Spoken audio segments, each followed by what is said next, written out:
Kondisi dapur gimana Pak Bos setelah perang berlangsung hampir 38 hari di Timur Tengah? Ya cukup riuh, serius dapur MBG. Ya kan isu-isunya kan minyak mau naik, Ya, segala macam kan. bahkan yang paling naik drastis itu adalah plastik, kresek, ya plastik ya.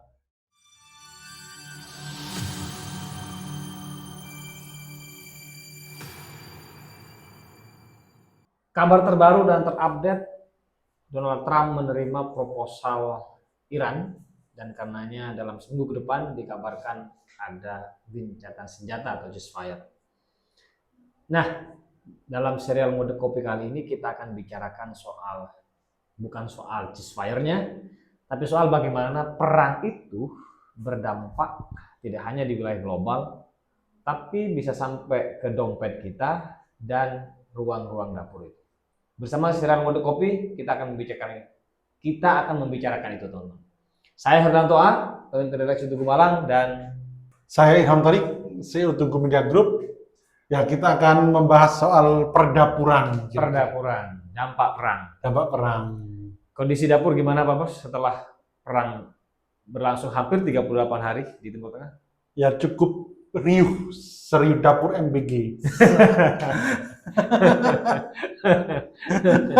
Ya kan isu-isunya kan minyak mau naik, Ya. segala macam kan.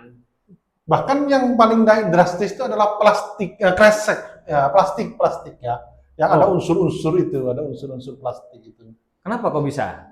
Karena itu infonya bahan-bahannya itu impor dari Amerika atau gimana gitu, atau ada unsur minyak juga kan di situ. Itu bahkan naik 40-50%.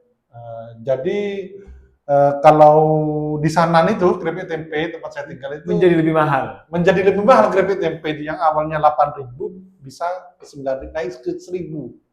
Nah, itu tempenya, keripiknya ya. Kalau plastiknya yang awalnya 32 sekarang sudah 50-an. Plastik 1 kilo. Nah, jadi kan plastik itu dijual berdasarkan 1 kiloan ya gitu. Ternyata berdampak ke camilan ya. Ya, ke plastik ya. Plastik. Bahkan yang yang berbeda unsur plastiknya. Bahkan ada parodi es teh dibungkus daun pisang biar nggak mahal gitu-gitu. Gara-gara plastik mahal. Ya, gitu. Oke, untungnya harga minyak masih bisa. Sebenarnya kalau minyak apa ini? Minyak.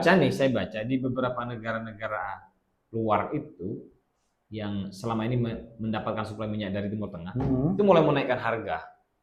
Karena keterbatasan suplai akibat ditutupnya Selat Hormuz oleh Iran itu kan. Selat Hormuz ya, bukan Selat Trump ya. Bukan Selat Trump. Nggak ada itu kan. Nah, itu di Indonesia kabarnya ditahan kenaikan harga minyak ini dengan menambah subsidi. Dan juga suruh ngirit WFH ya. Termasuk matikan gas setelah masakan sudah matang. Ya, sudah. Itu cukup inovatif itu, inovasi yang terjadi tahun ini ya. Iya. Cukup usulan yang sangat inovatif ya. Ya, artinya apa? Memang kalau harga minyak ini bisa sampai naik, dampaknya luar biasa. Minyak BBM maksudnya ya, bukan minyak goreng kan? Bukan minyak goreng, BBM maksud saya. Kalau itu bisa naik, dampaknya luar biasa karena segala unsur sembako itu kan semuanya didistribusikan menggunakan minyak ya. Kalau minyak ini naik, BBM ini naik, pasti harga semua sembako itu juga akan naik. Nasi goreng, kemudian pisang goreng yang biasa kita beli di pinggiran jalan itu juga otomatis juga akan naik kalau itu bisa sampai terjadi. Tapi kemarin melegakan pernyataan Purbaya itu yang infonya sampai akhir 2026 tidak ada kenaikan BBM. Itu nggak tahu janji atau seperti apa itu. Ya, bisa jadi kayak semacam tekad pemerintah. Karena kalau itu bisa terjadi, bisa gawat nih ya negaranya, karena kayaknya fiskal negara sudah terkuras oleh BBM, oleh MBG ya kan. MBG. Yang terpaksa ternyata MBG juga dipotong tuh dari 6 hari menjadi 5 hari sekarang. Itu ngirit berapa? Kita belum tahu hitung-hitungannya berapa ya. Lumayan itu katanya ngirit triliunan lah. selama sebulan ya.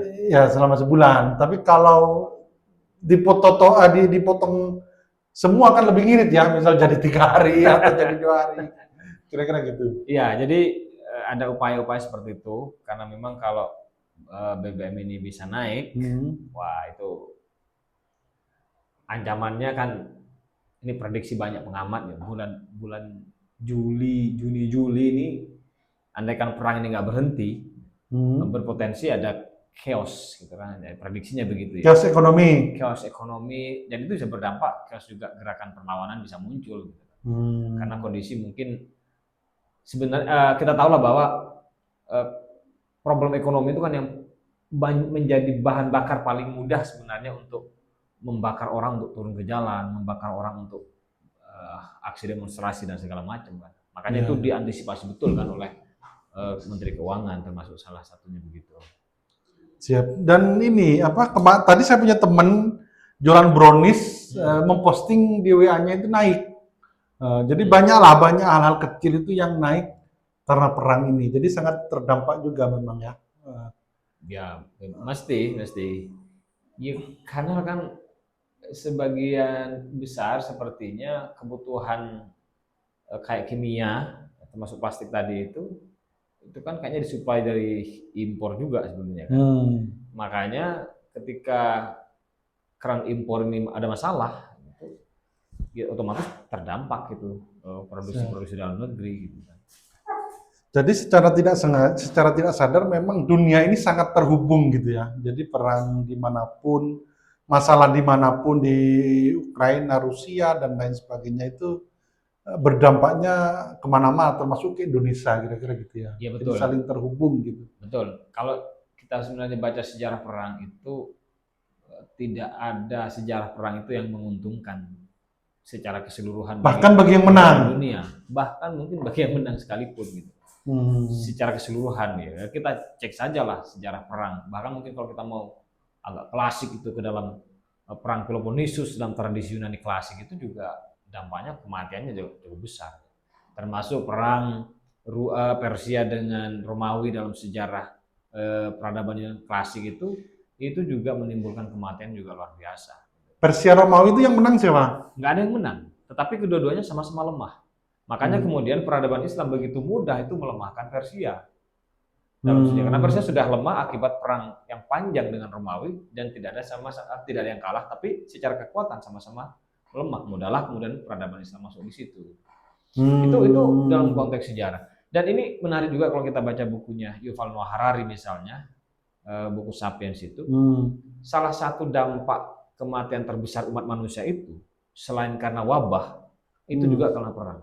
Sejarah dunia mencatat. Dan perang itu terjadi karena apa? Karena sebenarnya hal sederhana ya, emosi yang menyangkut pikiran sebenarnya ya. Orang bertindak untuk berperang itu. Ya banyak hal.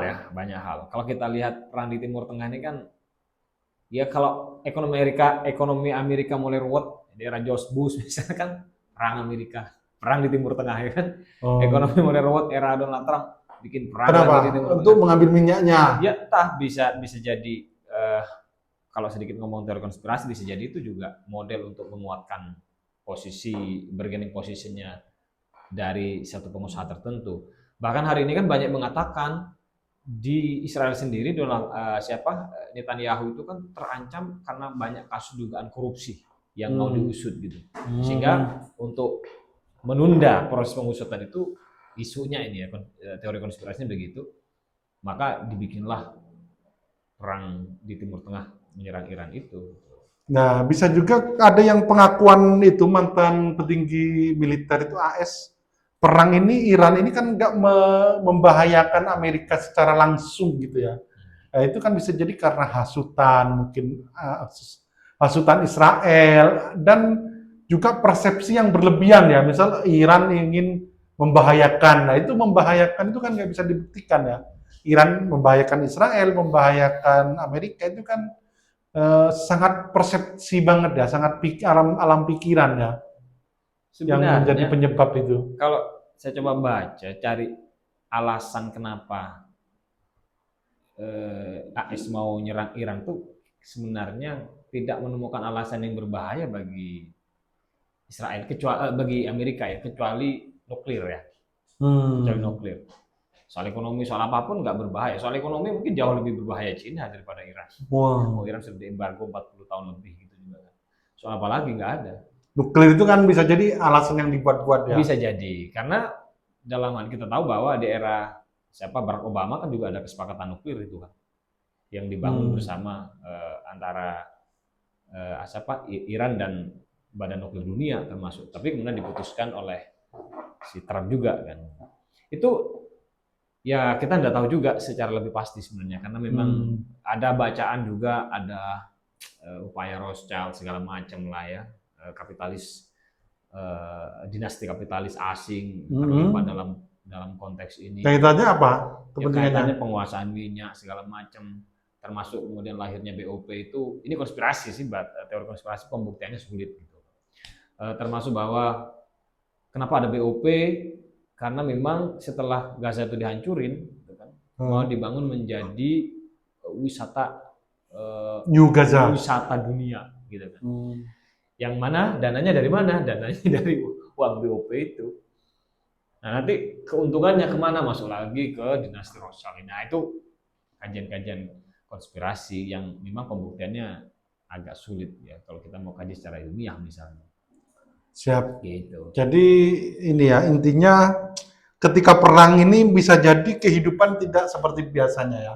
Bisa jadi semakin sulit lah hidup, atau semakin gimana? Bukan sulit ya, kalau sulit kan pesimis ya. Semakin menantang, kira-kira seperti itu, atau gimana?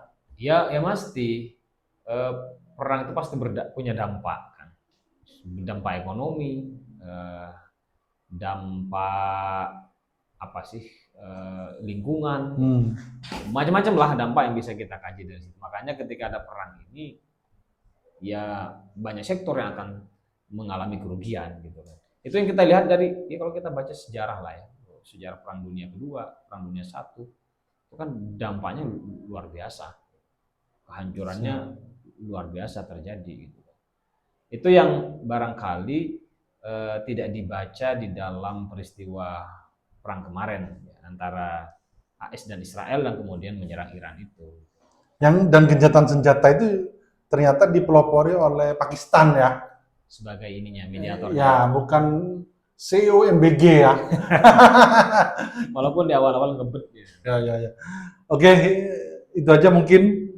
Yang pasti kita nggak tahu sampai kapan akan ada perang lagi, karena yang terbaru ini adalah sedang gencatan senjata sekitar seminggu kalau nggak salah bahasanya begitu. Tapi sepertinya Trump sudah mulai kelelahan juga ya. Pangkalan-pangkalan militernya di Timur Tengah sudah habis semua tuh, dibombardir. Kemudian alat-alat persenjataan juga sudah mulai habis. Makanya kemudian perang ini sepertinya akan menjadi akhir dari perang antara AS dan Iran yang ada di Timur Tengah hari ini. Ya teman-teman, semoga kita dapat belajar banyak hal dari peristiwa penting dan bersejarah ini. Siap.